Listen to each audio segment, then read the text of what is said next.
Welcome to Hidden History of Rock and Roll with your host, Tiffany Scott. You can follow us on Facebook and Instagram at Hidden History of Rock and Roll.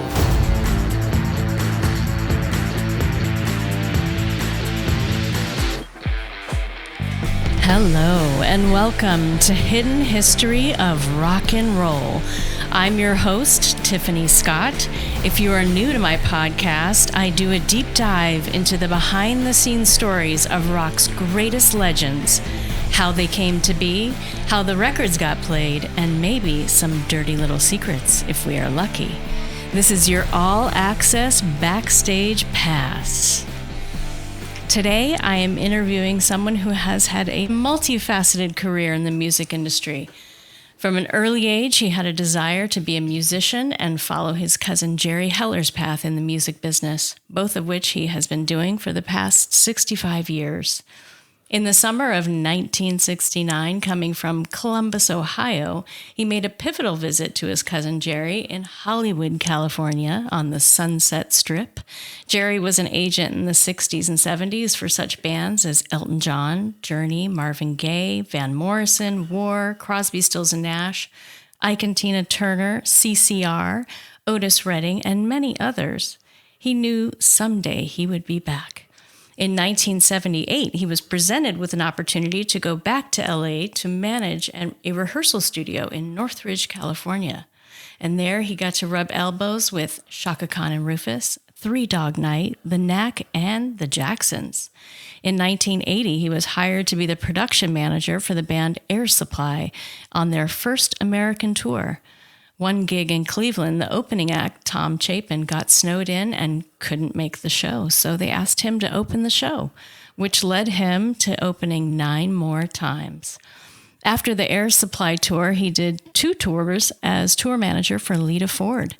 He then switched gears to classical artist Richard Clayderman and jazz fusion artist Jeff Lorber.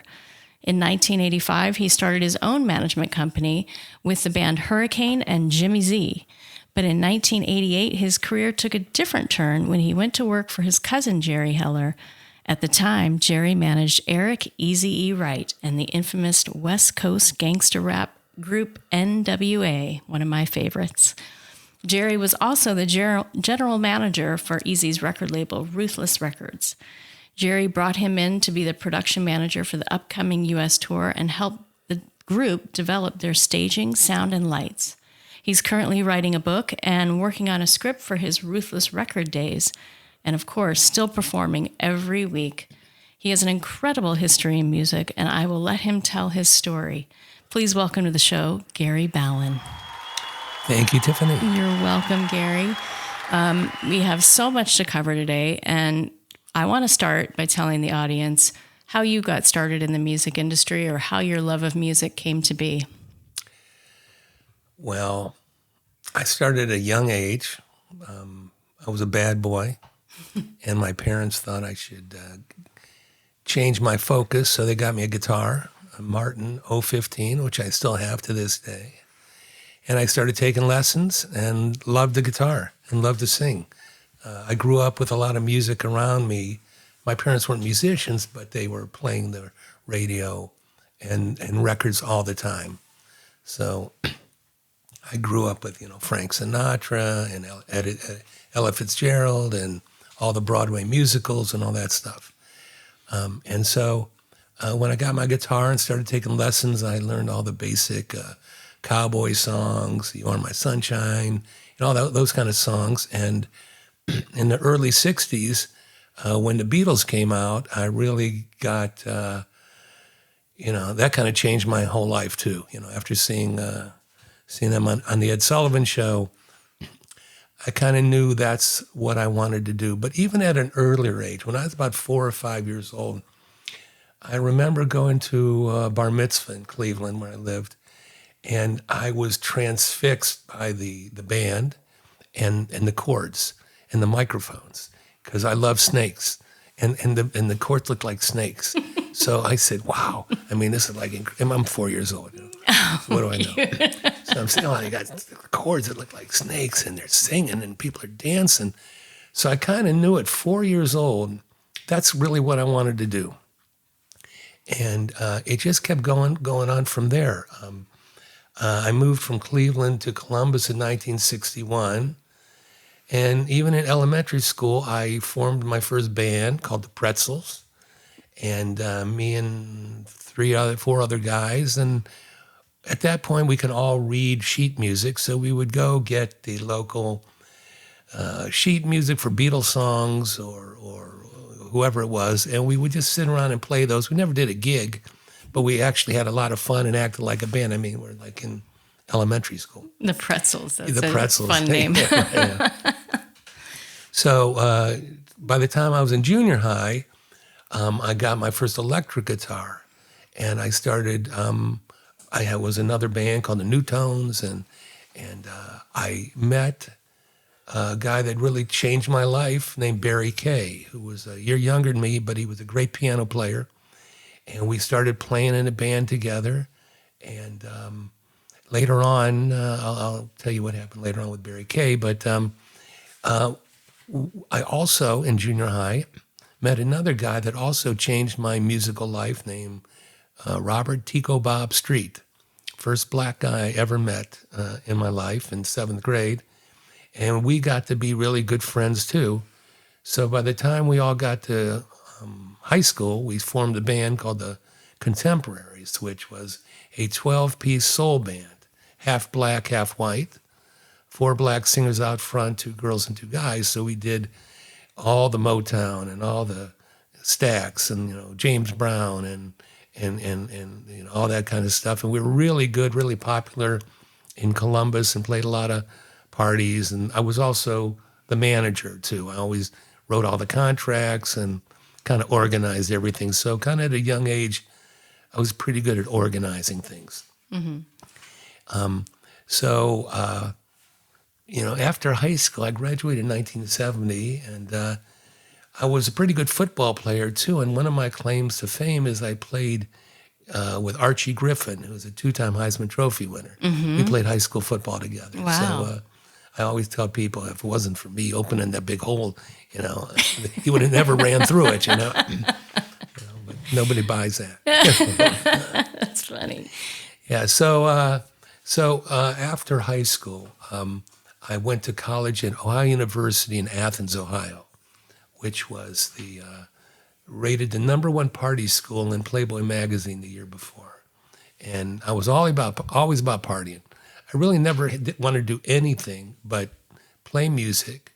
And because of my cousin Jerry, who growing up, he was a big-time agent. Mm-hmm. When I was in junior high, I'm playing all these songs for, like the Animals and stuff that he was representing. Grassroots, the Guess Who, Elton John. He had all these amazing clients that he was the agent for. So I kind of was aware of all that. Mm-hmm. So it's kind of like at that point said, the only thing I ever want to do in my life is play music and be in the music business. Mm-hmm. And I never really wanted to be a rock star. I really wasn't interested in writing music or trying to do what a lot of people do. I just wanted to do it for fun. I guess I didn't want to see the disappointment, and all the bands that don't make. And so I just wanted to play what people liked, which I'm still doing to this day. Mm-hmm. And it's kind of how I got to be known as the human jukebox. That's right. Because back in the 60s, I really learned all the British invasion stuff, Beatles and Rolling Stones and Kinks and Dave Clark 5 and Jerry and the Pacemakers. And then in high school, I learned all the soul stuff, the Motown and that stuff. Mm-hmm. And then when I get to, out of high school into college, now I'm learning more like James Taylor and Cat Stevens and country, and I'm going to Willie Nelson and Waylon Jennings and Johnny Cash. So I'm getting to be very kind of rounded, mm-hmm. knowing lots of different songs. Mm-hmm. And I was kind of famous for being on the street corners in Athens and playing in the street corners and campfires and the college green. Mm-hmm. That was kind of my go-to thing. Mm-hmm. Because I know so many songs and I could play for hours. and I always had good pot.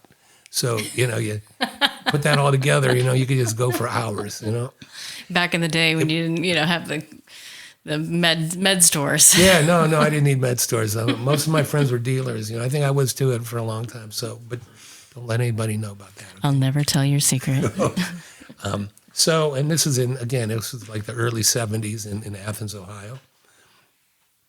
And then I started playing in clubs and restaurants in town. And eventually I was asked to change a club in Columbus, which was called the Castle. It was a club when I was in high school, right on the Ohio State campus. It was a big 3-story, maybe fit 400 people in it. And that's where all the high school kids went with fake IDs to drink, 3-2 beer. And, but it was a rock club. So what they wanted to do in the mid 70s was change it from a rock club to country rock. Because that's when the Eagles were doing their thing, and it was turning into a country rock country. So it was called Zachariah's Red Eye Saloon. It changed from the Castle to Zachariah's Red Eye Saloon. And the brains behind that was a guy named Cliff Aldrich, who ended up working for Sony as a manager and an agent for Sony Records. I think he signed to Dixie Chicks, and he worked for some major acts, but this was way before that. And he had a band he managed called McGuffey Lane, which was like our Eagles. So he put his club together. So one day a week, I would go in there. They would call it Gary Ballen and Friends Wine and Cheese Night. Mm-hmm. And so instead of sitting on the stage, we would sit on the lighted dance floor, and right in the middle, the lights would be red lights, kind of acting like a campfire. Mm-hmm. And we'd sit around this and just do Cat Stevens and James Taylor and Beatles and stuff. And it was just kind of a sing-along, mellow kind of thing. And after a while, it turned into a major country rock club for about 5 or 6 years. And McGuffey Lane came in, and people would be lined up down the street every night, because we're also on the Ohio State campus. Mm-hmm. So there's 50,000 kids across the street. Mm-hmm. And I would be the solo act. I was the first solo act. And eventually they had big concerts there, like Charlie Daniels, Papa John Creech. I got to open for one of my heroes, Jerry Jeff Walker. Wow. Because my song was Redneck Mother. That's kind of was one of my famous songs. Mm-hmm. And so I got to open and hang out and smoke some pot with Jerry Jeff Walker, which was pretty incredible for me. That's very cool. So that's kind of what I was doing in the mid 70s.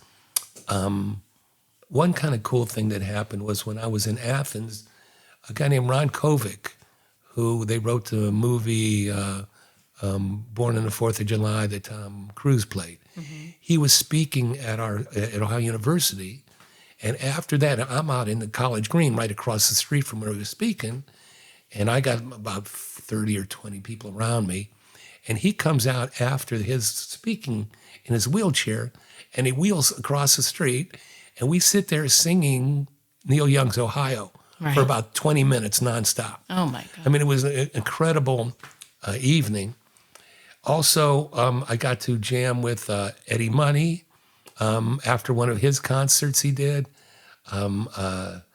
Jay Giles. So it was, I'm starting to kind of rub elbows with kind of famous people. Oh, yeah. Which I was digging. And it was all through music. Everything I've done my whole life is because of music. Mm-hmm. Everything I've gotten is because of music. It's all because of my guitar playing and just, Yeah, Mike Campbell said the same thing, that they just did it for the fun of doing it, not for the money or anything else. And I think that's where people find success. Yeah, I never did anything for the money. You know, I mean, because I never had any money. I mean, I wasn't a real great businessman. I mean, not that I was bad, because I was a good manager and everything, but I wasn't money motivated. You know, I'm more music motivated and always have been. You know, I kind of felt in my life, things all came to me. It was like they came to me because of my playing or what I did. If you want to talk about how you came to Northridge, how you got invited to do that. Yeah, so my friend Barry Kay, who I was my elementary, junior high school friend, he got a record deal from Ohio University and came out to California. He got a deal on MCA, he had a band called Kid Brother. And this is right when disco started. It was like between rock and disco. So they called it Roscoe music, which definitely didn't catch on. I've never heard that. Of course you didn't. But they thought it was a pretty cool idea. That's cool. I've never heard that. So it was half disco, half rock. And these guys are really good too. I mean, they got a deal for on MCA, so that was cool. So his father, Barry's father, was a guy named Big Eddie Kay, who I used to sell bagels for when I was in like junior high school. He had the bagel shop. And I used to sell bagels for him. So Eddie and Barry came out to California, and Eddie leased a big room in an industrial center over by Tampa and Parthenia in Northridge. And he got it so the band could rehearse for the next record and touring. And so Barry calls me, he says, "Hey, Gary, I want you to move out here to California and run our rehearsal studio."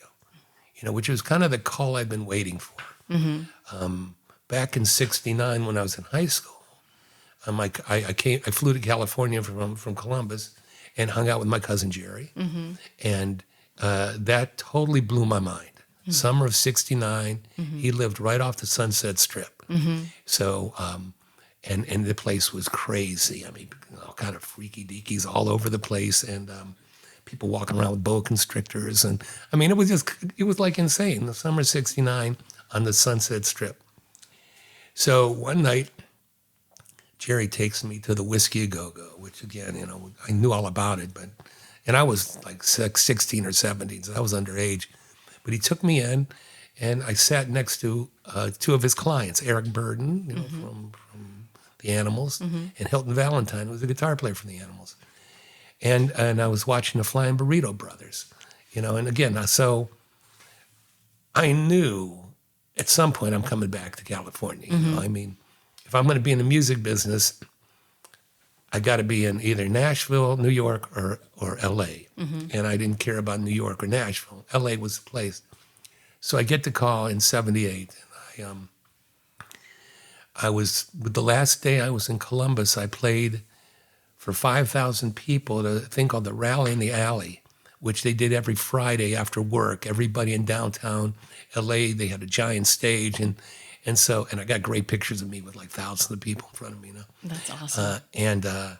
So I did the show. I loaded up a van that I rented with a big sound system that I owned, and drove to Northridge, which was a fun drive. Yeah. By myself. Yeah. So I drive there, and the first group I work with is Chaka Kahn and Rufus. Wow. Yeah, who, you know, I was a big fan, and John Robinson, drummer, you know, who, played with like Michael Jackson and everybody, and Tony Maiden was a guitar player who I had a really nice Gibson 1942 L7, kind of big body with a cutaway, and he loved that guitar. So a week out from in L.A., they're playing at the Greek Theater. And he said, "Hey, why don't you come to the Greek Theater with us, and I'll play your guitar." So a week, you know, I'm in L.A. for a week. I'm working with Chaka Kahn and Rufus. Now I'm at the backstage at the Greek Theater. Wow. And Tony's playing my guitar, and he's got this great like outfit with his big belt buckle that scratches up the back of my guitar. Oh, no. Which was, you know. Yeah. What are you going to say? Welcome to Hollywood, you know. But I loved the gig, and soon after those guys left, my cousin Jerry helped me a lot, bringing in acts of people that he knew and managers that he knew. So he brought in a guy named Corey Wells, who was one of the Three Dog Night singers, Right. who was working on a solo album. Right. And a great guy, loved Corey. It was great working with him. And then one day he says, look, come in early tomorrow because I got a surprise. And I said, whatever. And I come in early, and the complete Three Dog Night group, all the originals walk in the room. Wow. And for the next week, they're rehearsing to put the band back together. Wow. So now, after dealing with Chaka Kahn, now I'm dealing with Three Dog Night, who I loved. And I'm mixing sound on my little, 12-channel Yamaha board, of every hit that they've done. So, I'm in like hog heaven. But I also, so this is 1978, 79. And then I start singing. I lived in Woodland Hills at the time. I was living in the studio, but then I moved to Woodland Hills at a friend of mine's house, whose girlfriend was Paula Salvatore, who ran, Paula, yeah, who ran Sound City at the time and then worked at Capitol for 25 years. So I ended up, again, I'll come back later with Hurricane, but we took Hurricane into Sound City because of Paula. Oh, wow. When we recorded our first record.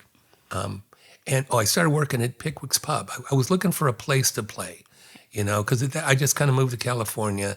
I'm looking for the closest bar to play in to my house, somewhere I can stumble home. So I find this little English pub called Pickwick's Pub, and it was at that point it was all pretty much English and Scottish roadies, and Ronnie Dio would be in there. And Rod Stewart would be in there, a lot of, it was like an authentic English bar. I've been there. Yeah, yeah.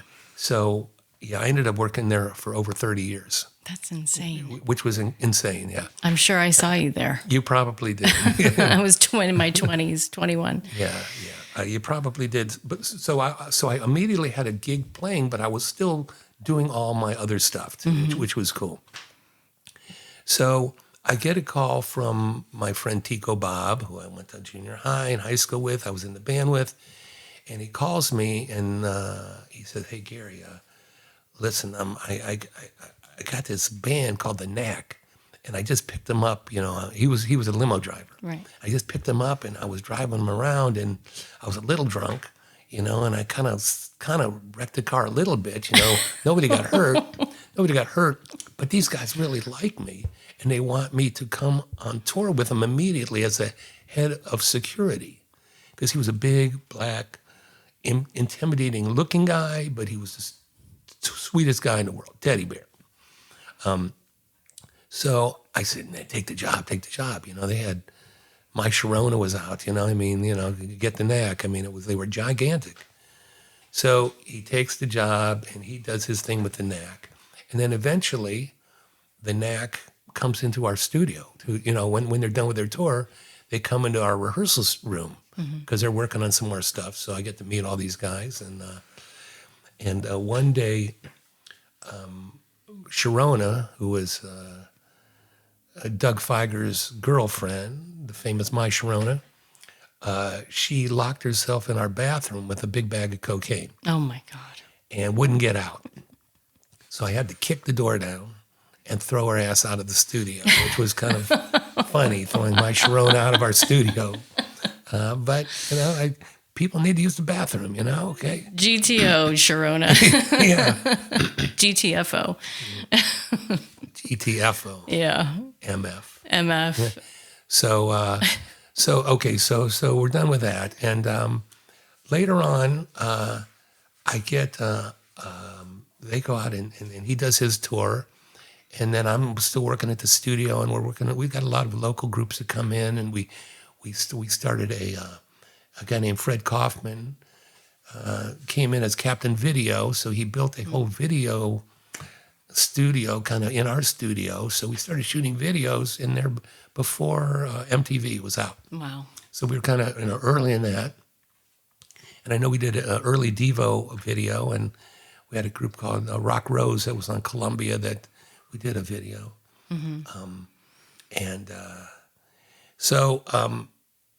I get another call from Tico Bob. This is after the Knack. And he calls me and he says, hey, man, you know that you ever heard of this group called Air Supply?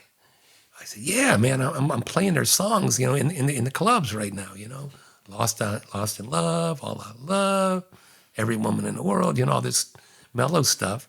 He said, well, you know, my buddy Bob Ring, who was the agent at William Morris for the Knack, he said, look, he's having some really problems with his wife and he's suicidal and I've been helping him out. So because I've been helping him out, he gave me the job as road manager for Air Supply's first tour. I said, wow. He said, that's incredible. He said, yeah, but you got to come out with me as production manager because I don't know what the fuck I'm doing. I said, well, I've never been on the road before. I don't know what the fuck I'm doing either. He said, yeah, well, between the two of us, we'll figure it out. So I called my cousin Jerry, and I said, Jerry, you know, what am I going to do? I'm a production manager now. And there's 3 semis full of sound, stage lighting, and 3 buses full of people. And me and Tico Bob, you know, who have never done anything like this before, now we're on the road. So he teaches me, he said, look, man, you got to know how to advance these shows. I'm going to give you a list of all the questions you ask, everything you got to write down. You know, you're going to have to talk to catering, you have to talk to security, you're going to have to talk to the promoter, you're going to have to talk to the head of production, you're going to have to talk to the head of the union. I mean, it went on and on and on. But because I'm very organized, I said, oh, no problem. Got it. So I did a pretty darn good job of it. And I ended up doing 3 tours with him. I was out there from 80 to 83. And the first tour, I was a production manager. And then the second tour, they moved me to merchandising manager because they were seeing there's a lot of money out there to be made. So I'm out there selling shirts and setting up. I bring my brother in to help me, you know, because we have our own truck now. And we're traveling around the country with the group and handling all the cash, which was nice. And one day we're in Cleveland, Ohio, my hometown, at the Front Row Theater, which is a theater in the round. And the opening act, Tom Chapin, Harry Chapin's brother, got snowed in Boston or something. And the promoter was Jules Belkin. Belkin promoter, huge promoters in the Midwest. Jules knew me from Columbus. Wow. Because I was kind of a big shot in Columbus.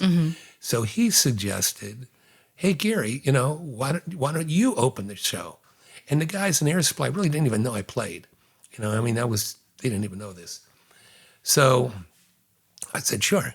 You know, and I just so happened to have like about 30 friends and family already at the show, you know, because we're in Cleveland. I had a lot of free tickets for them. So I'm slanging T-shirts beforehand.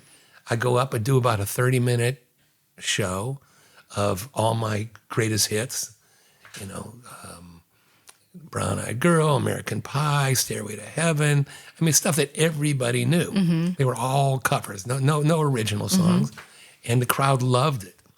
You know, I had them all singing along, and, you know, which is that's what I do. I get people singing along. So it went over so well that they let me open 9 more shows for them, which was incredible. That's insane. I mean, one was like 10,000 people in I think at the Air Force Academy. Yeah, it was amazing. But the funny thing is I'd be out there, I'd be playing, and I immediately go back and selling shirts. Oh, God. And people come up, hey, weren't you just on stage? No, it wasn't me. It was my twin brother. Well, so Air Supply is known for their love songs. Was there a lot of girls in the audience? Oh, my God. I mean, it was almost all girls, you know, and as a production manager, even as a merchandising manager, I had all the backstage passes. I had all the after show passes. That's what I wanted to know. Oh, yeah. So I was, I was on top of all that. And I kind of knew which guys liked which kind of girls, you know. Okay. And our keyboard player was gay. So he had his own group of guys that would follow him around too. Really? Which was a little funny. Okay, and back then, it was free love. It was kind of thing? It was kind of free love, and one of the major promoters of a lot of our shows were also gay. Oh. So they had guys waiting for this guy to come up. I mean, it was a little decadent, I mean, because some of these guys seemed a little young, but whatever. I love this guy. Frank Esler Smith was a keyboard player. And he found a guy that he fell in love with, and they ended up living together, but then he ended up dying of AIDS. Yeah, so. Very sad. And then, so for you, how did that change, be slinging shirts to being on stage, and then all the girls would see you and be like losing their minds? I was married. Oh. Yeah, I was married, so I missed up on a lot of opportunities. That's nice to hear. Yeah, unfortunately, I was a faithful husband. Fortunately. Yeah, fortunately, I was. Yeah, but we ended up getting divorced after 22 years, so I missed up on a lot of things. But it's okay. We're still very good friends. That's good. And That's good to hear. She has my 2 sons. Oh, well, then there you go. Yeah. Perfect. So after touring with Air Supply, how did that transition? One last thing about Air Supply. Sure. I worked for the managers, Fred Bestel and Lance Reynolds. One was Australian, one was English. And they were the original managers. And I really liked these guys. After a couple of tours, the band fired them and hired Don Arden. Mm-hmm. Sharon Arden's father. Right. Kind of an English gangster. Mm-hmm. And a guy that my cousin Jerry knew very well, because Jerry used to be the agent for ELO when Don Arden was their manager, and used to threaten to kill each other all the time. Oh, my God. So he kind of warned me about this guy. Mm-hmm. And I was surprised they even kept me. I thought they would get rid of me too, Mm-hmm. But the band liked me, Graham and Russell. Mm-hmm. I was really close with Russell mostly, the singer. And we're still buddies. I saw him at the whatever. I'll remember in a second. But I went backstage and hung with those guys. But Russell has been helping me over the years. If I got friends that want to go see him, he'll meet with them after the show with the meet and greets and stuff. Mm-hmm. The Libby Bowl. That's where I saw him, at the Libby Bowl. Right. So after the tour, the last show was in Hawaii, and Don Arden stiffed me for my last check, which was, he owed me about $4,000, and he stiffed me. And, so I'm saying, no, that ain't going to happen. And so I took him to small claims court, and he threatened to kill me over like $4,000. And by the way, he's the one in the wrong. Of course he's the one in the wrong, yeah. But, again, I don't know what he was thinking about. But Jerry said, fuck him, don't back down, Mm-hmm. So Don had a assistant, or his right-hand man was a guy named Pat Siciliano. Tall, good-looking, dark-haired Italian, probably Sicilian. Mm-hmm. So you would think he's the killer, whatever. Right. But he happened to be a good friend of mine from before I even went on tour with Air Supply. Mm-hmm. So I knew this guy pretty well. And the day before we went to court, they came and gave me a check. They settled it. But it was weird. That was the last thing that happened with me and Air Supply, was me having to sue Don Arden in small claims court for $4,000 that he owed me. Why go through that? So after that, I went to work for Left Bank Management, which was Alan Kovac and Steve Drimmer. Mm-hmm. And at that time, they were managing Lita Ford and Jeff Lorber. And they hired me to go out as Lita Ford's tour manager. Wow. Yeah, and it was cool. I loved Lita Ford. Mm-hmm. I loved working for her. She was crazy. Mm-hmm. Great guitar player. And I'm going from Air Supply to heavy metal. Yeah. We're opening for Twisted Sister. Wow. Gary Moore and some real hard rock acts. Mm-hmm. And she always had a trio. And the first tour, the drummer was a guy named Dusty Watson, who was one of her boyfriends for a while. And the second tour was Randy Castillo, Ozzy's drummer, who, I loved working for these guys. And, but during the tour, she had 2 boyfriends. One was Nikki Sixx, and the second boyfriend was Tony Iommi. So at the same time. No, not at the same time. No.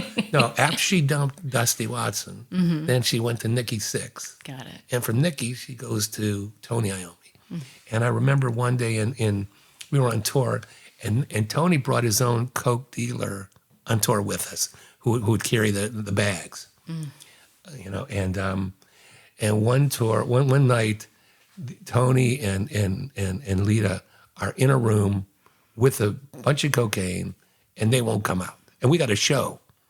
They got a show. So we totally missed the show. Oh, my God. Because they wouldn't get out. So I called the manager, Alan, and we just couldn't do a show because these two. Yeah, wow. But it only happened once. And the majority of the time, it was fun. It was fun being on a tour bus with these guys. She had a female roadie, whose name was Tony also. That's cool. And we'd be driving down the road and they see truck drivers and they'd be both flashing their, boobs at these truck drivers. It was really fun being out with those guys. Sounds like it. So after that tour, I go to work for Jeff Lorber, who was like a fusion keyboard player. Who was great, So again, I'm going from Air Supply to heavy metal. Now I'm with a jazz group. And I got to be good friends with the saxophone player, a guy named Cornelius Bumpus, who played in the Doobie Brothers and Steely Dan. And we were roommates, during this tour. And he was a great guy. And again, being around this insanely talented people, every one of them one was better than the next. So I was digging working for Left Bank, as a road manager, because again, I'm new at this is all, but I loved being on the road. I was like 10 years of kind of nonstop being on tour buses, which never bothered me. I loved sleeping on them. I loved going from town to town. I loved, checking in hotels and stuff. So after that was done, I get there was a guy named Henry Newman who he was his second road manager for Air Supply. So Henry, he turns me on to Jack Rovner. Jack Rovner was working for Columbia Records in marketing. He was working with Bruce Springsteen and stuff. So Henry recommended I go out with this French piano player named Richard Clayderman, who sold 100 million albums, like around the world. He wasn't popular in the U.S. at all, but in South America and Europe. And all he did was he played like classical pop music, didn't sing, just played piano with a group. So he brought over 7 French musicians. None of them spoke English. His manager was a guy named Olivier Toussaint, who was a writer, a composer, and his manager. And we hired 6 kids from Juilliard School of Music, 2 string players to accompany us. And we had a Steinway piano in its own truck that came to every show. And we played like Carnegie Hall. We played all these, highfalutin, everybody's in tuxedos, everybody's in suits. Wow. Which was totally again. So I'm going from Air Supply to heavy metal to jazz. And now I'm dealing with, this pop keyboard player. So that was kind of the end of my road managing after that.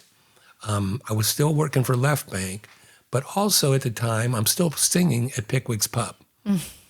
So while I'm singing at Pickwick's Pub, this guy walks up to me named John Shearer, and he says, hey, I got this band that I'm putting together, named Hurricane.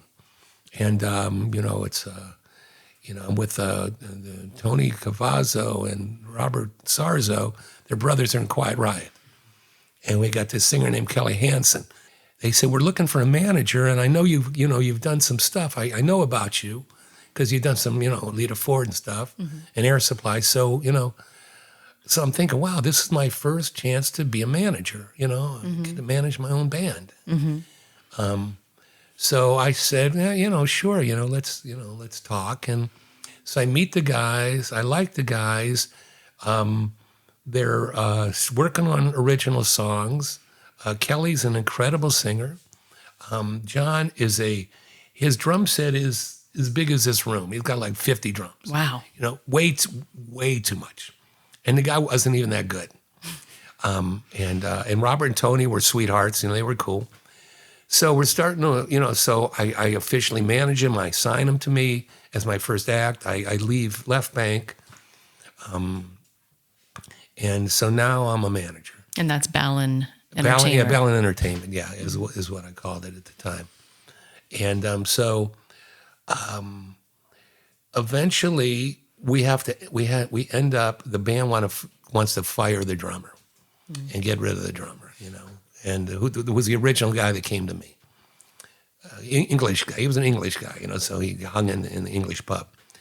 So they bring in a guy named Jay Shellen, who, incredible drummer, good-looking guy, nicest guy in the world. I was actually best man at his first wedding. So we got to be really, really close. And now with Jay, the band is looking good, we're sounding good, and we're playing all over town. We're playing Madame Wong's, the Country Club, the Roxy, the Whiskey, Gazzari's. We played a lot of Gazzari's. We were really good friends with Bill Gazzari. So, the band's getting better and better, and we end up getting a deal with Green World Records, which was an independent at the time, who turned into Enigma. So it was Bill Hine and Wes Hine. So now we have a record deal. And then I contact Paula Salvatore, who was at Sound City. I said, hey, Paula, now I'm a manager, because I knew her because her boyfriend, Bruce Lowe, was the guy that was from Columbus, who I moved in with right out of my the Big Ed rehearsal studio. So the first place I lived was in a house with this guy, Bruce Lowe. His girlfriend was Paula. So we were really good buddies at the time. So she gets us into Sound City, and Kevin Beamish was our first producer. And we did an album, that did pretty well. And then we get an agent named John Huey, who had his own agency. And he was the agent for Stryper, the Christian rock band, who dressed up like bumblebees, like black and yellow. So he put us on a U.S. tour opening for Stryper, which was huge for us, because they filled almost everywhere they played. They filled the room, and we got to open for them. And then we did some shows with Quiet Riot, and we did some shows with Gary Moore, and so things were going really good for us. So the second record, I bring in two of my buddies, Mike Klink, who just finished Guns N' Roses' first record. And again, I knew him from Pickwick's. So, I didn't even know him from the music business. Wow. I know him from Pickwick's. And Bob Ezrin, who was a good friend of my cousin Jerry's, who helped me get him involved. And Bob, Bob did Pink Floyd, he did The Wall, he did Kiss, he did, Alice Cooper. And so those two, for very little money, because they liked me and they liked the band, they co-produced our second record. And we had we didn't have any hits, but we had one song called I'm On To You. Bob brought in an outside writer, and we got a lot of MTV play on that. So out of all the songs, these guys weren't great songwriters, Hurricane, and also they weren't bad boys. All the bad boys were doing great, Motley Crue, Guns N' Roses, Poison. But like Kelly, they didn't do drugs. They didn't do enough drugs to get drunk enough.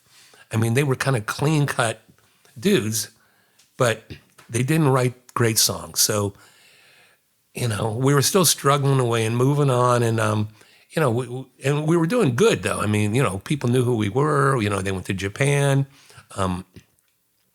Then one day, the the four of the guys, I remember it vividly because a couple of days before, I got him a Tony Lama endorsement, the boots, you know, and I got him all these great, cool boots, you know, and then about a week later, the four guys come up to my house, knock on the door, and fire me. Because my friend, Henry Newman, basically stole them to Rod. He was Rod Stewart's road manager at the time. So he took them to Stiefel and Phillips, Arnold Stiefel and Randy Phillips, you know, on the promise that they'd be opening for Rod Stewart. You know, I said, guys, you're never going to open for Rod Stewart. You know, you're a heavy metal band. He's a pop icon. You know, you're going to be at the bottom of the totem pole with these guys, you know. I mean, for me, they were everything. And I put in a bunch of money, too, to help get them where they were. A bunch of money and a bunch of time. So it was like, so I wanted to kill him. I called Jerry. I'm going to kill these motherfuckers. You know, he said, you know what? He said, fuck them. He said, come to work for me. You know, I got the Eazy E NWA tour coming up, and I want you to come. You be the production manager. You put the stage. You meet with Eazy and the guys. They'll tell you what you want. You put a stage and a sound and lights together, and you go out on the road. So I wasn't a big rap fan at all. But Jerry, even when I was managing Hurricane, Jerry used to come to my house with cassettes of Gangster Gangster, Boys in the Hood, Fuck the Police, and play this for me before they were records, you know? And I'm saying, what the fuck? I said, man, you can't say fuck the police. You're not going to be able to do any shows, you know? I mean, you know, 8 radio play. I mean, I was like everybody else, totally telling him it's never going to happen. He said, no, man, you're wrong. He said, you wait. This is going to be the biggest act in the world. This is going to change our society. These are the Rolling Stones of rap. And I saw the whole thing happen. You know, it was incredible. I saw the whole thing happen. So once a Hurricane fires me one day, a week later, I'm listening now every day to straight Outta Compton. Gangsta. Yeah. Fuck the police coming straight from the underground. Young brother got it bad because I'm brown, you know, and here's a little story about a brother like me, never should have been let out the penitentiary. So I'm listening to this now every day because I want to kill these guys. So I'm really getting into the kind of violence and intensity that these guys are doing. Getting out your rage. Getting out my rage, exactly. Yeah. I don't think I've ever interviewed someone who has such a huge gamut of, you know, air supply to NWA. And it goes on. It goes on. You know, with Erica Jane, who was all gay. That was all gay. So we go with Erica Jane all over the country, first class, to all gay clubs in Chicago, Miami, New York. But we'll get to her later. Okay. So now I go back to advancing shows for NWA. And we have a great tour. Well, let me tell you. He says, I want you to meet with Eazy at Factor's Deli. And he's going to tell you what you want. So I meet with him. So it's him and Dre and Ice Cube and Yella and Ren and 5 bodyguards, you know, all these guys and me. And we sit down and Eazy takes out a napkin and a magic marker. And he says, okay, here's what I want, you know. I want police tape around, the in the front of the stage. I want 2 big risers for my 2 go-go girls we're going to bring on the road with us. I want garbage cans, you know, with fire burning. I want chain link fence. I want graffiti. You know, I want dead bodies on the ground, you know, like a police thing where you know, it's all outlined. So everything he wanted, I did for him. I put it together. You know, we hired the sound and lights and staging. And it was great. It was a great tour. Insane. I mean, totally insane. And did you get any pushback from radio stations adding their record? You know what? I didn't deal with it. That was all Priority. It was Brian Turner and Priority Records. But all I dealt with was road and trying to keep Eazy happy. Yeah, because Eazy was Jerry's guy, always, you know.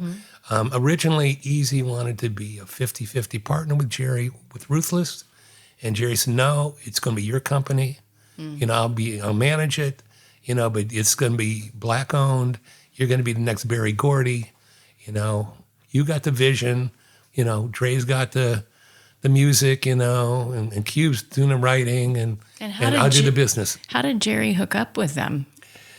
Well, Jerry had a very interesting life, which is a part of the book I'm writing. From going from Elton John and all the rock and roll stuff to totally bottoming out and having nothing, sleeping on his mother's couch. Okay. To a day when the guy named Maury Alexander calls him. I said, "Hey man, you got to come down to this Macola pressing plant in Hollywood. These groups are pressing up these songs, these singles." And these songs and selling them out of their cars, Right. So Maury brings Jerry down to Macola. Jerry sees what's going on, and he starts, at first he thought it was crazy, but then he started seeing how much product was moving and things were changing. Mm-hmm. And Go ahead. so he started managing World Class Wrecking Crew and LA Dream Team and JJ Fad.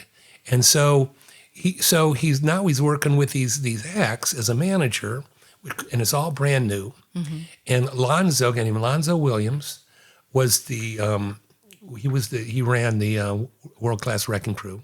It was his group, and he had a bar called Eve After Dark that he ran. And so Lonzo said, "Hey Jerry, look, and there's this little gangbanger, man, and he really wants to meet you, man. And he's going to give me $750 just to meet you, just to talk to you." And Jerry said, "No, I'm not interested in everything. I got enough to do." He said, "No, come on, Jerry." So eventually, Lonzo wears him down, and Jerry says, "Okay, I'll meet with this guy." So Eazy E, former drug dealer, crack dealer, wants to get legal, mm-hmm. and wants to start a record company. Mm. So he comes to Jerry, and he said, and Eazy already went to Dre and Ice Cube, so he's already working out the record company, okay? And so finally they meet, and Jerry said, "Hey, look, I got enough to do, and I don't have time, and I'm doing it." He said, "Okay." And so Eazy says, "Okay, just listen to this." So he gives him Boys in the Hood. Mm-hmm. Changed Jerry's life. When Jerry heard Boys in the Hood, he said, this is the biggest thing that I've ever heard in my life. Of everything I've ever done, I've never seen or heard anything this powerful. This can change the world. Mm-hmm. And at that point, after a week or two, he quit everything else. Him and Eazy started Ruthless Records. And that's kind of how it all started right at the beginning. Wow. And Jerry went everywhere to get him signed, and everybody hated him. Every major label hated him. Didn't want to have anything to do with him. Mm-hmm. And he knew all the presidents of all the labels. So finally, Jerry's office was on Sunset and where the CNN building is. So in that building also was Priority Records. Now, Priority Records at the time was only known for compilations. They did compilations, and that's what, you'd see them on TV. Mm-hmm. All the greatest hits of the 70s, all the beach songs of the, whatever. Mm-hmm.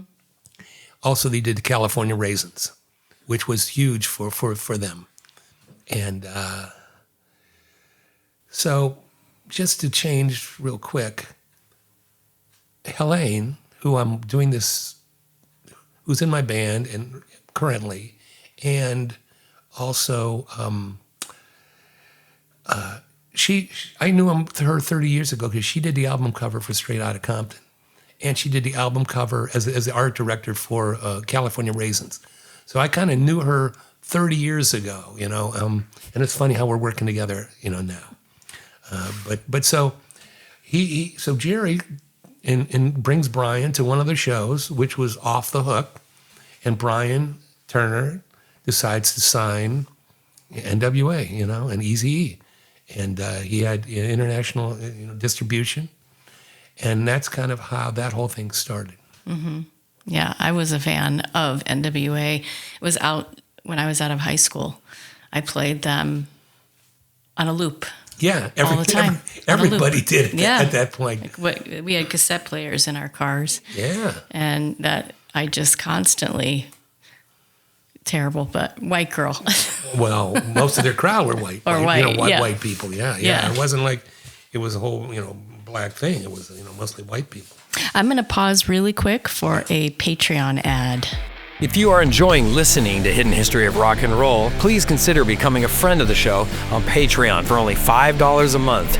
Your support will help deliver more excellent content.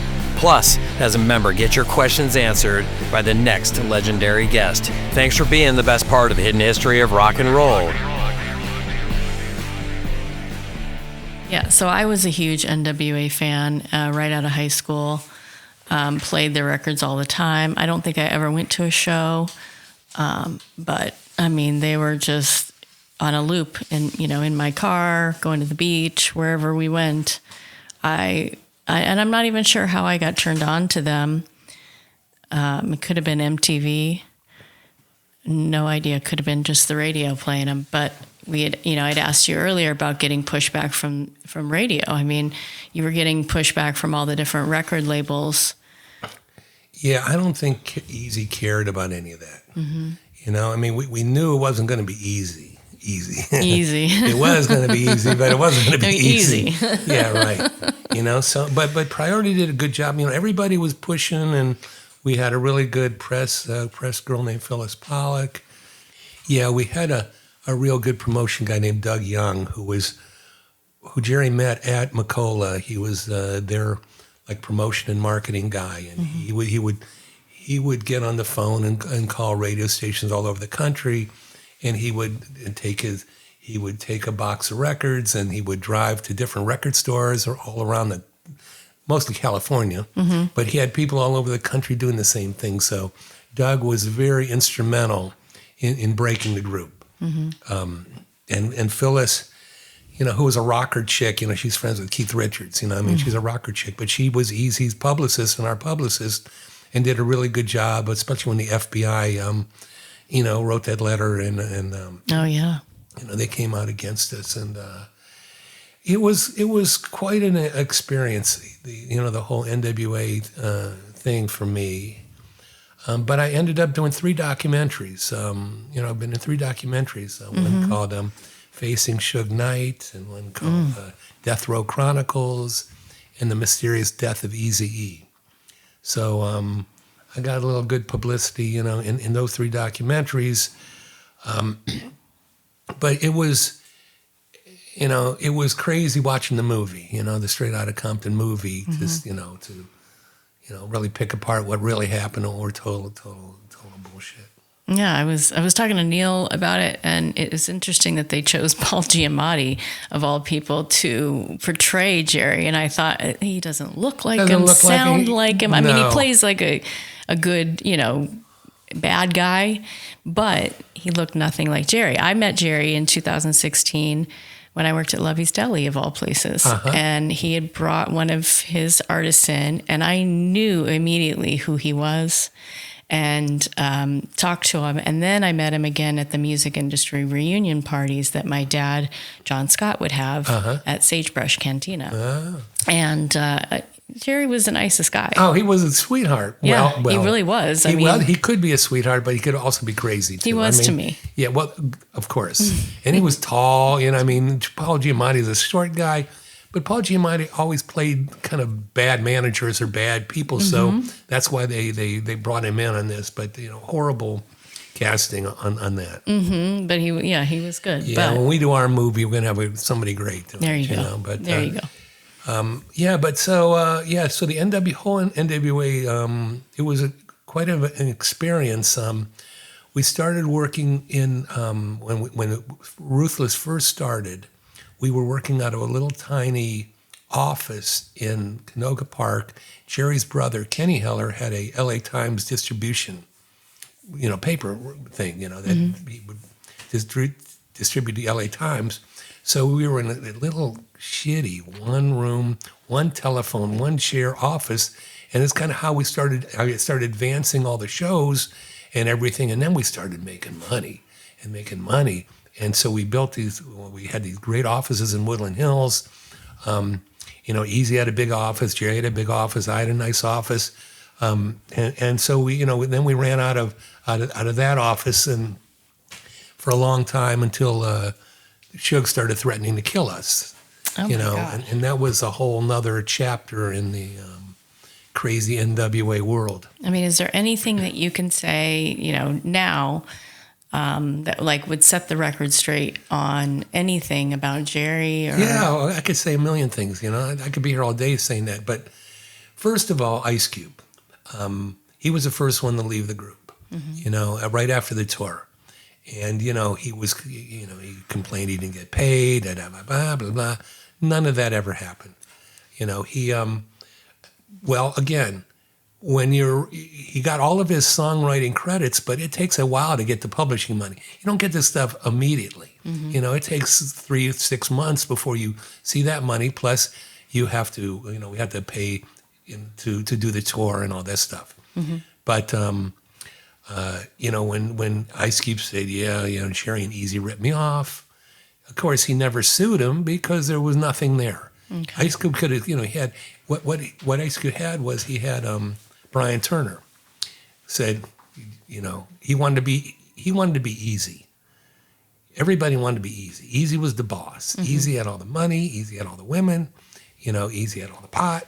Eazy was the guy. So Ice Cube, even though he was a great writer and a great rapper, he was an actor. Like he was acting now. He was acting all hard, but he wasn't a gangster. He wasn't, nearly as tough as he rapped about. So Brian Turner let him basically leave the group so he could start his own, his own world, which he did with Priority. So that was just another way of it was a smart move for Ice Cube, So you can't blame a young guy for wanting to be the boss and run stuff and everything, but he wasn't abused and he wasn't ripped off at all. Okay. So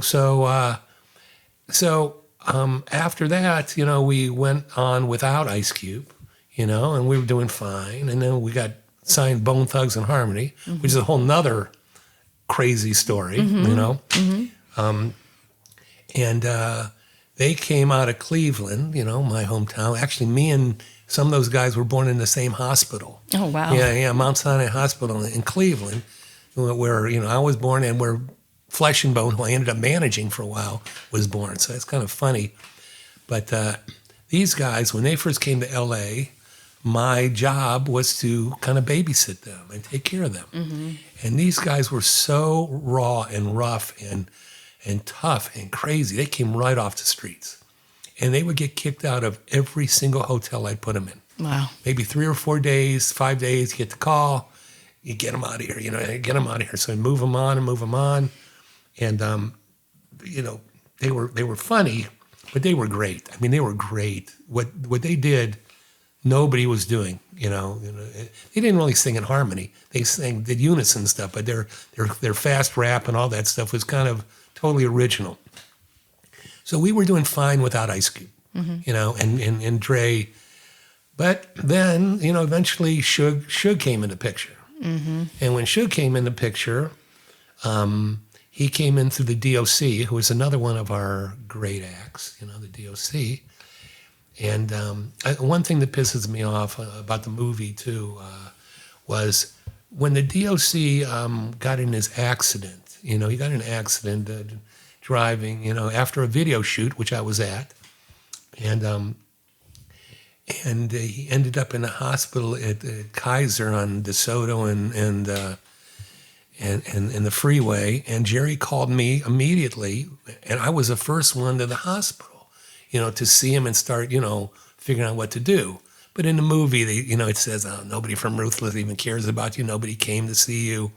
But, that was another total lie, fake news. But he was pretty badly injured. Yeah. In his car accident. Out of everything, the thing that was injured worse was his throat. His throat. He got thrown out of the car. Yeah. Didn't have a seatbelt on. Was drunk. Oh boy. So it was like a combination of a bunch of crazy stuff. And he didn't do his rehab. You know, he wouldn't, you know, we had the best doctors in LA dealing with him, and he wouldn't go. He kept drinking, he kept smoking. You know, he didn't try to take care of himself like he should have. Right. Right. So eventually he brings in Suge. Suge as a bodyguard. Who brought him in? The DOC. Okay. DOC brings Suge in. And at the time, Suge was sweet as could be. Big teddy bear, you know what I mean? You know, he was friendly, smiling, you know, but big, intimidating, you know, badass guy, you know, so he was a good bodyguard. But so eventually he gets into Dre's ear and says, hey, man, you know, you're getting ripped off and da-da-da, and how come, you know, you don't have this, and why don't you let me manage you, you know, and you know, let's start our own record company and da-da-da, you know, and so what happened was he started coming by our offices and threatening us, you know, me and Jerry. He threatened me. He walked into my office, closed the door behind me, walked right up in front of me, you know, and he said, you've been disrespecting Dr. Dre and Michelle A., you know, who's another act that we had who was Dre's girlfriend at the time, you know. And I said, man, I never disrespect them at all, you know. I mean, I do everything for them. I've done everything for them. I help them buy cars. I help them with their houses. I help them do this. I help them, you know, go to doctor's appointments, whatever, you know. He said, no, man, if you don't sign this paper saying you'll never disrespect them again, you know what I'm going to do. You know, and like, I've never been punked like that in my life. I've never like ever had to like back down really with anybody ever, but Suge. You know, I mean, Suge was so big and so intimidating. You know, I'm like in kindergarten. I will not disrespect Dr. Dre and Michelle A. He wanted just me. That's all he wanted from me, and I signed it with my left hand. So, you know, it started getting really crazy. So Jerry calls one of his buddies, a guy named Mike Klein. Mike Klein, who's an Israeli, like, ex-Mossad guy. And Mike Klein is badass, okay? Badass. I mean, like, the first time I ever saw a picture of Mike Klein, he was holding two severed heads. I had a feeling you were going to say that. Yeah. And he was in his army suit, though, you know, and it was before Photoshop. I mean, wow. This guy was like an expert kind of terrorist kind of guy, but a great businessman, you know, I mean, so Klein comes in and immediately stops the threat with Suge. And the way he does it, he goes to the head of the Muslim security, Shahid. There's a guy named Shahid, who is like the head of the Muslim in LA security. And him and Klein have been like good buddies for like 30 years. Klein once saved his life. So these guys, one's an Israeli, one's a JDL guy, and one's a Muslim guy, but these are friends. So Klein goes to Shahid and says, look, you better tell Suge that I'm gonna, well, I don't know what he told him, okay. but what Shahid told Suge was he's gonna chop you up in little pieces and you're gonna be in dumpsters all around the city, you know? Wow. So that was the end of our threats. And Klein brought in his own security guys, big guys, Big Mike, Animal, you know, Big Robert, and everybody had guns. Everyone had guns but me. I was the only one in the office that didn't have a gun or an Uzi or, you know, or something. I had a stun gun, like, you know, that's going to do good, you know? And I started taking Tang Sudo, you know, started taking karate and a stun gun, which I knew wasn't going to, you know, help me too much, but I just didn't believe in getting a gun. No. I mean, who would? Yeah. Ugh. So that's kind of, you know, that was kind of how that whole thing, and it ended up as a negotiation between, then we sued them. We sued them for a RICO Act, you know. So getting back to the movie, in the scene it shows, well, Dre calls Eazy and say, hey, man, let's squash this problem. Come meet me at the studio, just me and you. let's talk it over. Eazy goes to the studio. There's no Dre, but there's Suge and a bunch of Bloods with ball bats and stuff. Kind of like it is in the movie. But that really happened.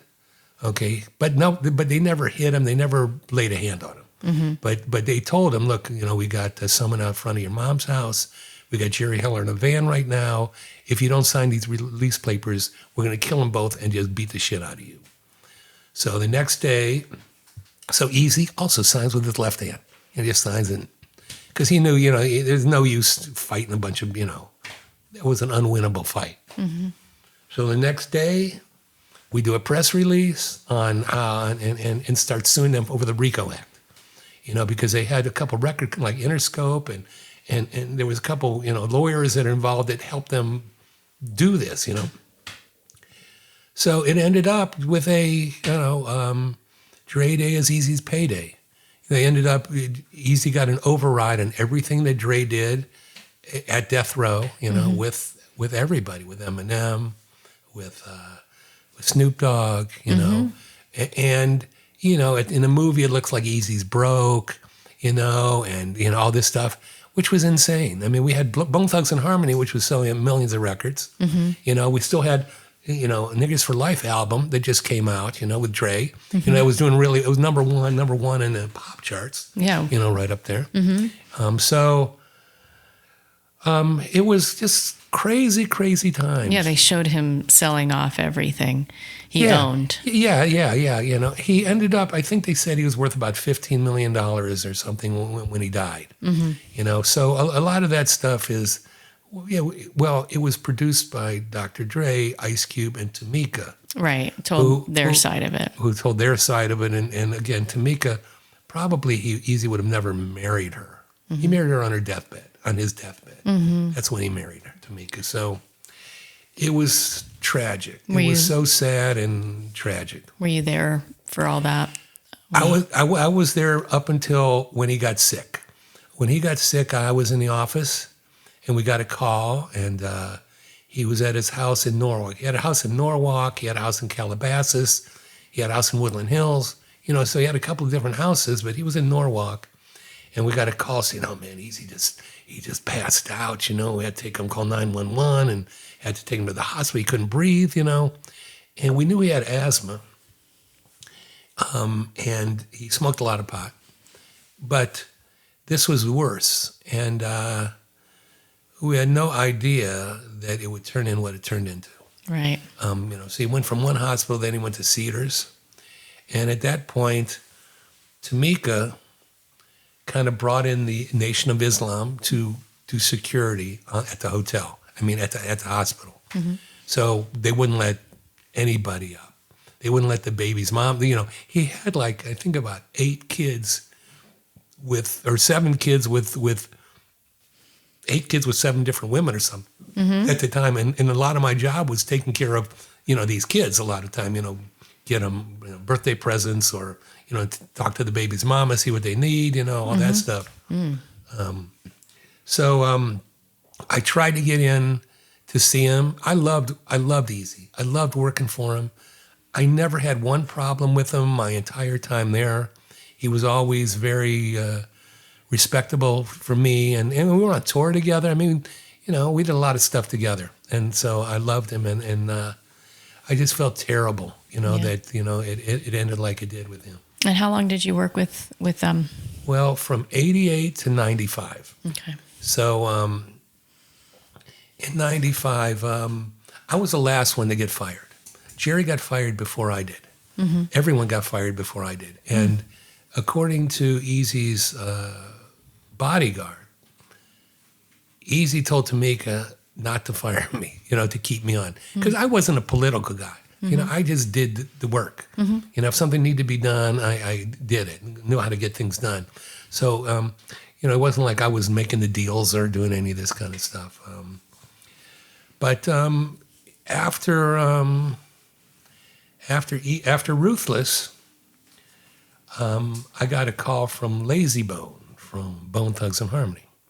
And he wants me to manage Flesh and Bone, his brother, Stanley, who is in and out of jail all the time. I mean, you talk about crazy. I went from crazy to crazier. Yeah. Sounds like it. And with Flesh, we got him a deal with Leor Cohen at Def Jam. And we did a really good album, at Def Jam. And but kind of Flesh, every time something really good was going to happen, he would self-destruct. He was in and out of jail. He would have guns. Never shot anybody, but constantly getting arrested for possession of Uzi in a baby carriage. Crazy, the craziest stuff you'd imagine. Oh my God. Yeah, so I'm in and out. So now I'm dealing with Flesh. But at the same time, while we're doing the first record, the woman that owns the recording studio calls me and says, Gary, listen, I got this kid down here, man. You got to meet him. His name is Damon Elliott. And he's a great producer. And he's young, and he's like amazing, and he's this and that. And he's Dionne Warwick's son. Mm. So as soon as he said Dionne Warwick's son, I'll be right down. Because I love Dionne Warwick. I was a big Dionne Warwick fan, in the 60s. So I go meet this guy, Damon, and he's incredible. He's an incredible dude, incredible producer. So I ended up managing him, and he does half of the album, the Flesh and Bone album, produces. He's got great tracks. So when we first met him, I had Lazy and Flesh in my car, and Damon's playing some of his tracks, and these guys are just freestyling to his tracks, and it was like magic. Mm. So I ended up managing Damon. So at the same time, I'm managing Flesh. So while Flesh is doing all this crazy stuff, Damon is producing Destiny's Child, Song of Destiny's Child, Pink, Jessica Simpson, Maya, Old Dirty Bastard. We're doing songs in movies, Malibu's Most Wanted, Goldmember. We're kind of on fire, with Damon, because Damon is, he's like a chameleon. He grew up in Beverly Hills. He grew up across from Aaron Spelling. Him and Tori Spelling were in cribs together as babies, and he went to military school. So, he's very regimented, can sing, can rap, incredible producer. I loved watching him work. And I got to meet, Pink. Pink came to the Pickwick's Pub with Damon and sang with me on stage. Really? Yeah, we did Bobby McGee. Oh. I got to meet Beyonce 4 or 5 different times. Mm-hmm. And eventually, Beyonce's dad, Matthew Knowles, tried to steal Damon from me, but Damon wouldn't go. So I said, well, look, why don't we co-manage you? Because, he's Matthew Knowles. He's Beyonce's dad, Destiny's Child. Mm-hmm. So Matthew flies me out to Houston, and I spend about a week there with them, and we have this idea of just managing producers.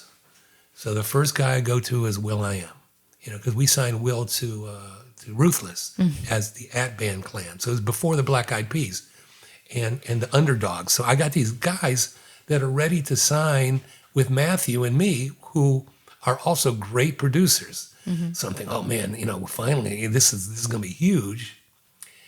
And Matthew, for 6 months, he puts me on a retainer, like $5,000 a month for 6 months, and never does anything. He never follows through, never comes to meetings. When I have something set up with will.i.am, he doesn't, it's kind of like he didn't care. I don't know what was going on, but he's managing Destiny's Child. So, what I was doing, Yeah. So that never happened, but again, it was interesting, with Damon. And I got to, Damon was a funny guy. He's so smart. He learned how to fly a helicopter at Van Nuys Airport. He learned it quicker than anybody ever did. So he's one of these kind of semi-genius kind of guys, but not great with money. Yeah. I tell him, you got to taxes this. So he'd go out and buy a Ferrari. I say, man, you got to quit doing this. So he sees a house down the street from me. He buys a house, oh, God. In Encino. He was kind of crazy like that too. Okay. But, So that's kind of, and I know we're all over the place, but No, it's perfectly fine. So we didn't discuss one of the artists that you work with, Jimmy Z. yes. Let's talk about him a little bit. Jimmy Z was introduced to me by Jay Shellen, the drummer of Hurricane. They played tennis together, and Jimmy Z, at the time I met him, he already was on tour and recorded with Rod Stewart and Etta James and Tom Petty, and he was in the Eurythmics. So I was helping him. We went to London, England, Wembley Stadium for the Nelson Mandela Freedom Fest in 1988, where he played in front of 100,000 people on stage with the Eurythmics. He was just an incredible harmonica player and saxophone player. That's what he did. I got him a deal with Miles Copeland had a label called No Speak, which was all instrumental. So we got a deal with No Speak and did a record with them. I know Robbie Krieger was on that No Speak, and Steve Hunter, and all great players. And then I managed Jimmy when he played around town. He had a band that he played around town, so I kind of managed all that stuff with him. And then I got him a deal at Ruthless. I got him a deal, and him and Dr. Dre were doing an album called Musical Madness. It was like a combination of hip hop, blues, and jazz, and it was incredible. And it was going so good. And we did a video called Funky Flute, which is on it's on YouTube now, and where Dre rapped on it and Jimmy played flute. Mm-hmm. So again, things were going great, and that's right when Suge Knight came in the picture. Mm-hmm. So Jimmy would be in the studio working on a record, then Suge would come in, and then Dre would go outside, and then for an hour they're in the car talking. So it was, again, horrible timing for us. Right. But we got invited to Atlantic, had their annual show in Chicago that they flew us with the Warner jet, and to do a show with Jimmy, and Dre wouldn't come.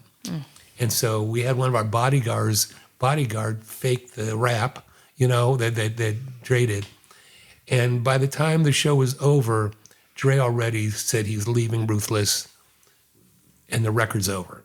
So the Jimmy Z record was over. So again, it was so many times you're this close, and then shit happens. Right. So right. But I love Jimmy. I still he's been performing with me also forever.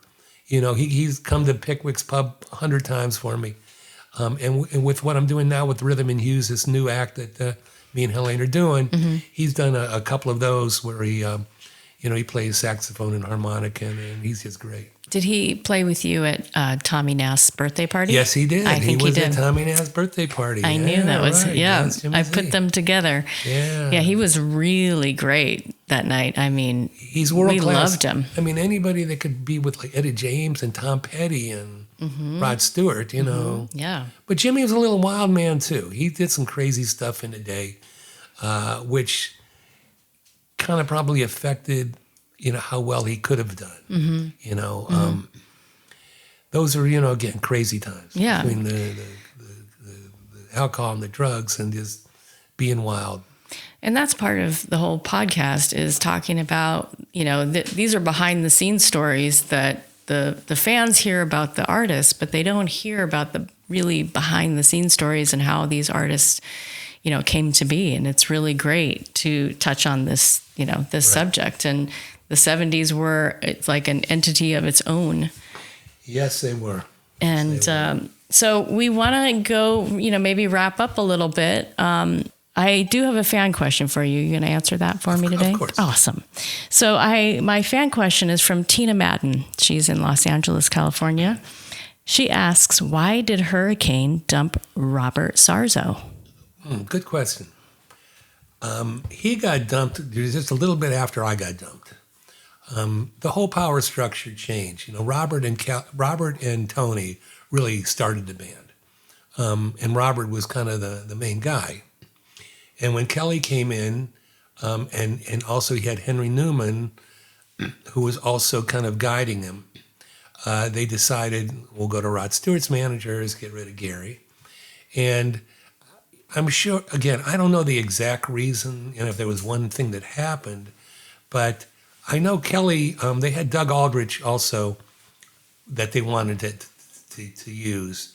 And Kelly was not easy guy to deal with, and he was the one that really, it was his idea to fire me and fire Robert. And I loved Robert. I still love Robert. We stay in touch, and, I like what he's doing, and, I kind of feel bad. But, the thing is, after they fired me and fired Robert, and their band did one more record, which wasn't as successful as either the first two, and they broke up. Mm-hmm. So it was kind of, again, he was a good player. He did what the heavy metal good guitar players do, mm-hmm. And, but again, they weren't great songwriters. I think that's probably one of the bigger problems was they didn't really write any hits. Mm-hmm. They didn't have a hit song. Yeah. I was going to ask you what the fan base was like versus maybe, some of the earlier tours you went on, between Air Supply and then, because you said you went on tour. They went on tour with the Christian rock band. You mean Hurricane's fan base? Hurricane fan base and Stryper. Yeah, it was huge. I mean, it was really, really big. They came out to our shows. But again, without a hit song, you can only go so far. Mm-hmm. And we only had one wasn't even a real hit, I'm On to You. But that was it. Mm-hmm, mm-hmm. And then, we want to talk about what you do with Helene. And we met back in 2013. Mm-hmm. I worked for Dave and at Rock and Roll Pizza. And you would come there and perform, and I would make your special pasta. With marijuana. Shh. Don't tell anyone. I won't. Okay. It was so much fun to watch you perform, and then to see how much you've grown since then is incredible. Well, I've always played. And when I started playing for Dave Vieira at Rock and Roll Pizza, I was the first one he had. And then I played at the second one he had. Then I played the third one he had. Then I played the fourth one that he had. So mm-hmm. I kind of played at all of them until he sold out to Ralph, who owns them now. Mm-hmm. And I loved working for Dave, great guy, because he used to come hear me sing at Pickwick's also. That's how the connection. Yeah, and even now, I sing at the Lookout Bar and Grill, where I've been at for about 15 years, every Sunday and every Wednesday night. And the owner there, Pat Millman, also used to come hear me sing at Pickwick's, when he was in college. Mm. So it's amazing at how many people know me and saw me from Pickwick's Pub. I'm still I got a friend's party I'm doing next month where I did his 40th birthday party, 50th birthday party, and now his 60th birthday party. Oh, wow. So I get like these repeat gigs from people that I've known at Pickwick's.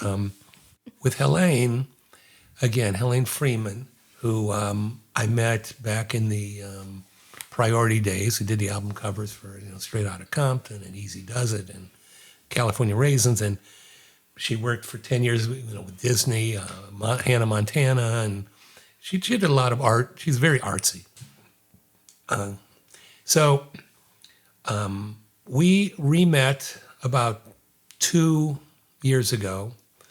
I lead a ukulele group in Ventura. Been doing it for 6 years, called the Cool Hand Ukes, every Saturday morning at the Harbor Cove Cafe. And one day I was out there playing with my group. We had about 50 people out there. And Helene and a couple of her friends are out there plein air painting. So, they're out there painting. One of the guys said, hey, you got to go to this Harbor Cove where they got the ukulele players and got these, it's beautiful, and there's boats and there's kids and dogs, people are eating, So she comes out and she's painting and I'm playing, and one of the songs in my ukulele book, I put about 30 songs in every book, and every week we do a different book. I've done about 15 different books. So one of the songs in the book is a song I wrote called the Bumper Sticker Song, which you can hear on Spotify.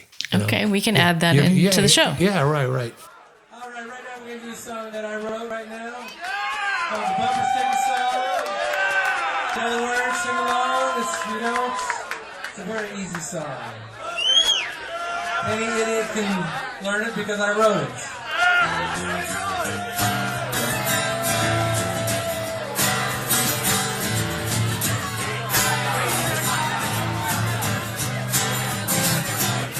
Well, I was cruising down the highway with 6-7 go.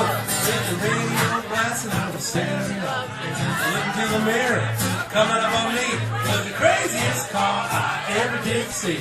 Bumper stickers everywhere, on the windows in the chrome. Paint on the spare, there were little ones, big ones, blue, green, and red. Listen to my song, I'll tell you what they say. If you can read this sticker, how much you love. Truckers carry bigger loads. If you love Jesus, honk your horn, slow down, I'll break for you let go. Females want it, why with this? Say one shot with a friend. Don't follow me, I'm lost as hell. Complaints to the driver. If you hazardous to your hand.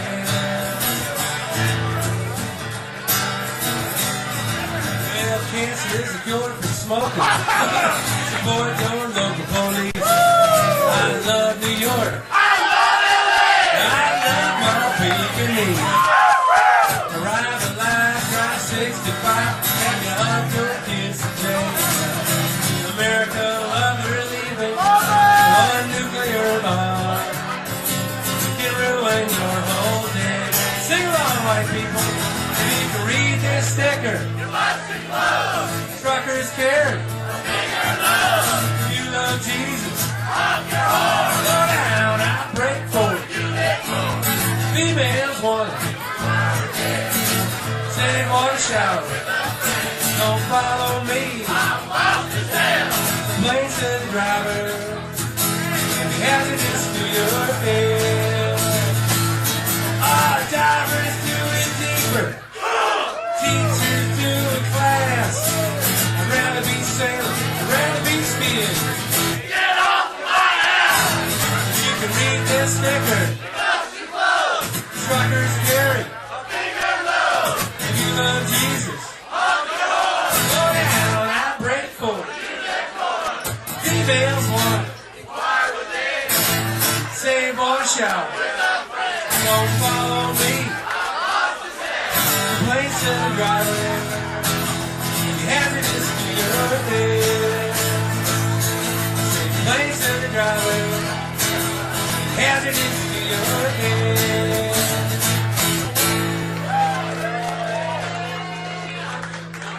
The Bumper Sticker Song. Thank you, good night. I gotta go home. Thank you. I'll be back tomorrow night. Please be here. Thank you. And the version you'll hear on Spotify it was recorded live at Pickwick's Pub, which is really great because it's great crowd response and everything. But she hears people doing the Bumper Sticker Song, and she couldn't believe that I was the guy leading it. So after we're done gigging, she runs up, "Oh, Gary, remember me?" I said, "Yeah, I remember you." And so I immediately hired her to do all my artwork, all my flyers, business cards, anything artistically, which I did, lamely myself. She's a professional. So I immediately hire her. And so she's doing all my flyers and everything. And she says, I got this instrument called a cajon. And it's like a wooden box you sit on and you play, it's kind of a Peruvian or something, kind of a percussion instrument. So I said, why don't you bring it out, just sit over there and you can play while we're doing it, while we're doing our ukulele. So she does it, and at the time I'm married to Mary Lou, who passed away a couple years ago, and fought cancer for 27 years, but that's a whole nother beautiful story. And I was with her for 10 years and loved her very much. So we're planning a wedding. We know she doesn't have long to live because the cancer is really getting advanced. But she wants to get married before she dies because she's very Catholic and Filipino, and she doesn't want to go to hell. Which I think is ridiculous. Living in sin. Right, but you know, that's a lot of them believe that, so I respect that. So we end up planning a wedding, and Mary Lou wants to have a psychedelic wedding. So we do a thing called Gary Lou stock, kind of like Woodstock, and Helene does all the artwork and all the invitations, and all the tablecloths are tie-dyed, and all the table, you know, what table you're on Cream or Beatles or Pink Floyd, you know, that's what table you're sitting at. It was really cool. And Jimmy Z's band came and played, and it was a great wedding. But so after Mary Lou passed away, I kind of, you know, wanted to figure out what to do next, you know, relationship-wise. And you know, I didn't really want to start dating around or anything. So I'm thinking, you know, I think Helene's pretty cool. You know, so I'd like to, you know. But it's very complicated. But we won't get into complications. That was complicated too. We won't get into the complications. Okay. But so she's playing a cajon, and slowly but surely, I'm telling her, you know, move a little closer now, you know, and. Then I kind of teach her how to play the ukulele. So she's playing ukulele with us now too. But she also was a piano player growing up, you know. So kind of slowly I started working into the kind of the show.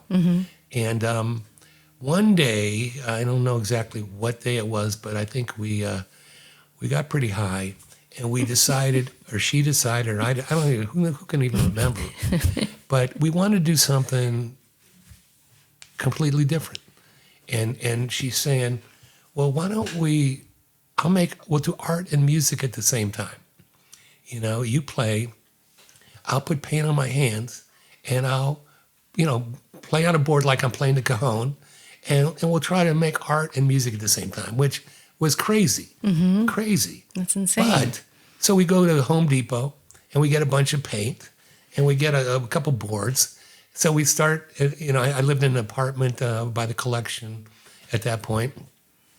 So we start setting things up to where I'm playing guitar and singing, and she's, you know, beating on a board and we're miking, but mic's on everything. So everything she hits, you can hear. So at the same time as she's painting, she's playing percussion.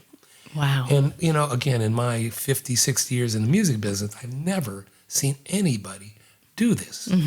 So I'm saying, you know, this is pretty cool. Yeah. So it got better and better and better.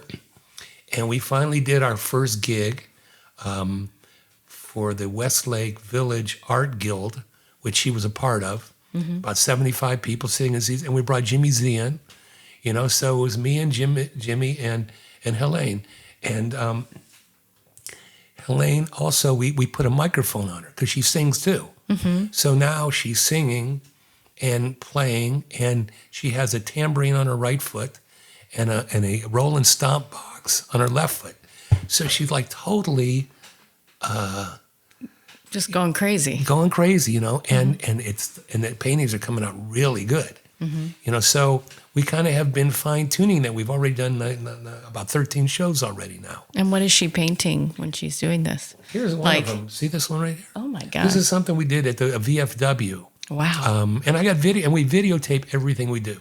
So we got videotape of everything we do, which is all on our website, which is wearerhythmandhues.com. And so she paints a picture that is for whatever you're doing. For whatever we're doing, yeah. That is really cool. And so we've got, you know, depending where we're at, and we sell them. We've sold about 70% of everything she's painted so far. That's incredible. So, yeah. And so right now I'm kind of looking for a residency. I want to find a place where we can play every week at the same time. You know, because we do, you know, this club, we did one at the Lookout, we did one at the Waterside, we did one at the VA local venture VA, or VFW, VFW. Yeah, so now I'm kind of looking for I got a meeting with a hotel here in town where I'm going to try to get every Friday or something, because a lot of people want to see it and see what we're doing, but you know, you got to do it regularly. And maybe some people would want to pay for the artwork while you're there, like pay you and say, we want a picture of this. Yeah, we have done that already. We've done that already. They commission us. Yeah. Like one of her girlfriend's husband has an airplane. So she did a great picture of this airplane. Wow. And actually they flew us up to Washington State, you know. But yeah, so we can, and she can do pretty much anything. She's really incredible. But she's also in my band too now. So now she plays piano, very good piano player, and sings. You know, and we have a duo that we play, every Saturday night at a place called Portola's right down the street here in Oxnard. And we do private parties, and we play at the Lookout with a bass player, a friend of ours named Donna, a little trio. And so, yeah, you know, it's like music every week, all week, and always working on new songs. And she's gotten better and better and better because she never performed in her life musically. Well, she's a natural. Neil and I have seen you guys perform twice now, and she is a total natural. Right. Yeah. Thank you. She really is. She's also dyslexic and ADHD. So she grew up very challenged, you know, and it's amazing how she's overcome, you know, the problems that she had by, you know, being able to do what she does. And so, you know, we're really happy with the way things are going, and, you know, we're far from over. Yeah, that sounds awesome. And you also helped mentor some kids in South Central LA. Oh. Yeah. I did a lot of volunteering. You know, my mom at an early age kind of put that in our heads. When I was in Columbus, she would volunteer at the mental ward in Columbus. You know, and all growing up, both of my kids, she would always be at their schools. You know, so I did a lot of volunteering at VA hospitals and assisted living hospitals and things. But when Flesh and Bone was arrested, our lawyer said, you know, you really should get him doing some kind of a give back kind of thing, you know. So we contacted a place called Home, is what it's called, in South Central. And we both went there, and we donated money, and then, you know, every week, you know, me and Flesh would go there and talk to the kids, so then I ended up in being three other mentoring programs. I started with a place called Home, and then Alex Hodges, who was another friend of mine who booked the Pandages, and he was Stevie Ray Vaughan's manager and stuff. His son also had some legal problems, so he started a mentoring program, which I also helped him with that and participated in that, called Youth Mentoring Connection. And then after that, I got involved with a place called Boarding House Mentoring, where we would take kids from South Central and have them surf, ski, and skateboard. You know, just kind of out of their comfort zones and stuff. And what was cool about that was they wanted us to do, they wanted me to put on a benefit concert. So I called Lance Sterling, who owns Canyon Club, who I also I worked for him with, that's a whole other story. I had a Beatles band in Las Vegas that I was at the Canyon Club in Las Vegas that I produced, but that's another story. So I had my wife's best friend was Jackson Browne's business manager. So through her, I contacted Jackson Browne's managers, and he agreed to do, him and Ben Harper came and did a free benefit at Canyon Club.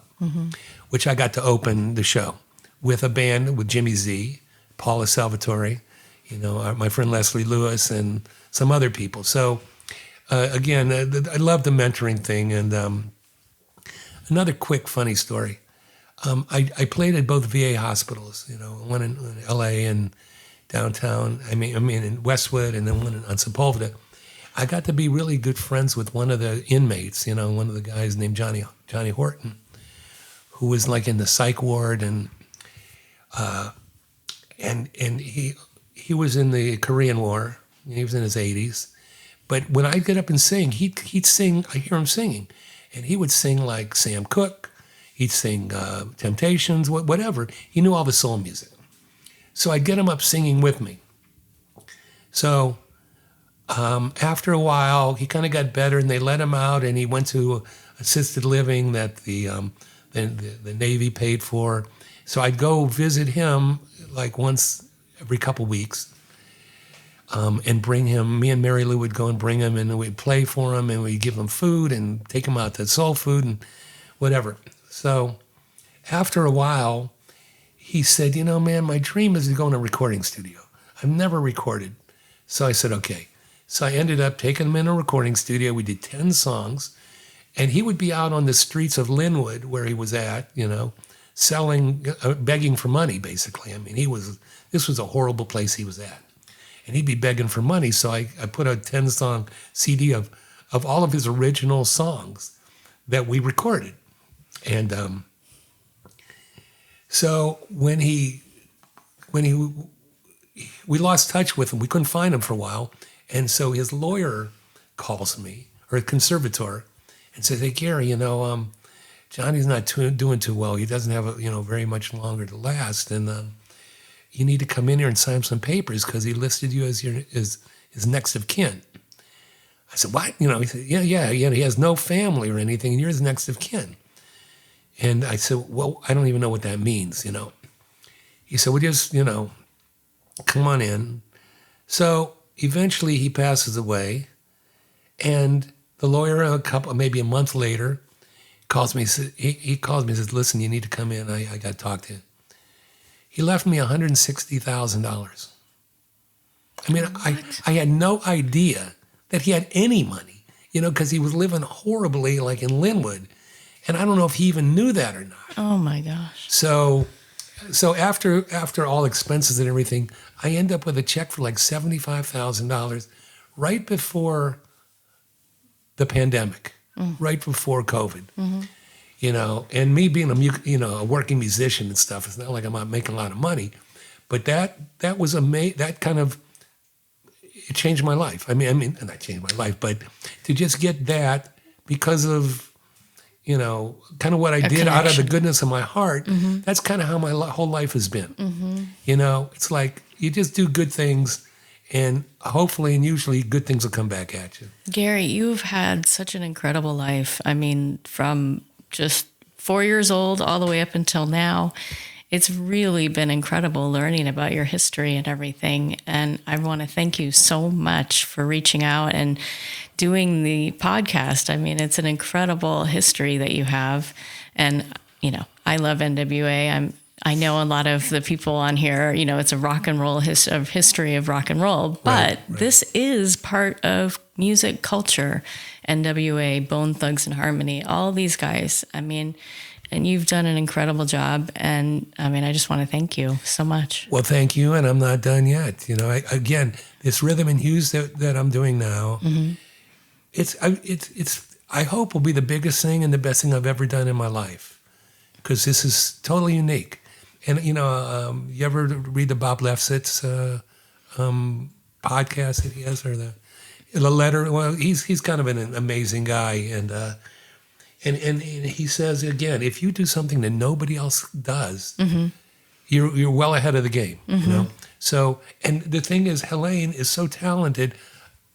I don't know how anybody can do this. And if you look at the video, when you see it, the video is incredible. Yeah, right. So we'll list it and we'll talk about it. And perfect. Awesome. Thanks so much. Thank you, Tiffany. We hope you enjoyed the latest installment of the Hidden History of Rock and Roll. Be sure to like us on Facebook and follow us on all the podcast platforms. Thanks for listening to the Hidden History of Rock and Roll with your host, Tiffany Scott.